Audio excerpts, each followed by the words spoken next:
பரணி நட்சத்திரத்தில் பிறந்தவர்கள் தரணியை ஆழ்வார்கள் அப்படின்னு சொல்றாங்கல்ல.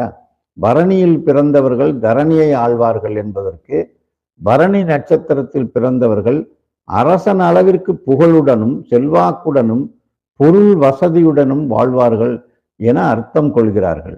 பரணியில் சென்றவன் தரணியில் ஆழ்வான் என்பதே பழமொழியின் சரியான வடிவம்.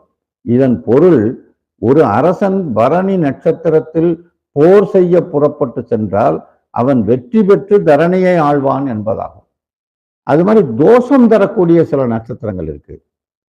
ரேவதி அந்தத்தில் 2 நாழிகை. அதாவது ரேவதி நட்சத்திரம் இன்னைக்கு இருக்குன்னு வச்சுக்கோங்களேன். அதுக்கு ஒரு நாழிகை கணக்கு இருக்கும்.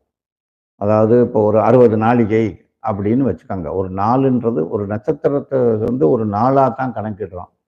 இப்போ ஏன் அதை ஒரு நாளுன்னு ப்ராக்டிக்கலாக அதை சொல்லாமல் இருக்காங்கன்னா, அந்த காலத்தில் நட்சத்திரத்தை தான் நாளாக கருதுனாங்க. ஒரு நாளுன்றது ஒரு இரவு பகல் கொண்டது தான் ஒரு நாள். நட்சத்திரத்துக்கு அடுத்த நட்சத்திரம் ஆரம்பித்தா அடுத்த நாள் தொடங்குதுன்னு அர்த்தம். அப்படின்ற மாதிரி ஒரு கணித முறை இருந்தது ஒரு காலத்தில். அப்போ இந்த ரேவதி நட்சத்திரத்தோட லாஸ்ட் 2.5 நாழிகை, 2 நாழிகை, அதாவது 2.5 நாழிகைனா 1 மணி நேரம், ஒரு 3/4 மணி நேரம்னு வச்சுக்கோங்களேன்.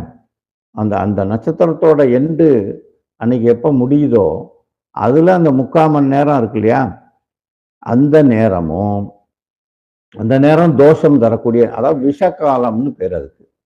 ஆயில்ய நட்சத்திரத்தோட 4ஆம் பாதத்தில், அதுல கடைசியில 4ஆம் பாதத்துல கடைசியில ஒரு பாதம்ன்றது 15 நாழிகை, 4 பாதங்கள் கொண்டது 60 நாழிகை. அப்ப 60 நாழிகைன்றது ஒரு நாள். இப்ப 4ஆம் பாதத்தில் 2 நாழிகைன்னு சொல்லியிருக்கு. அப்படி சொன்னாலும் ஒண்ணுதான். மொத்தத்துல அந்த நட்சத்திரத்தோட கடைசி 2 நாழிகைன்னு சொன்னாலும் ஒண்ணுதான். அதுவும் கூட அந்த விஷகாலத்தை குறிக்கும்.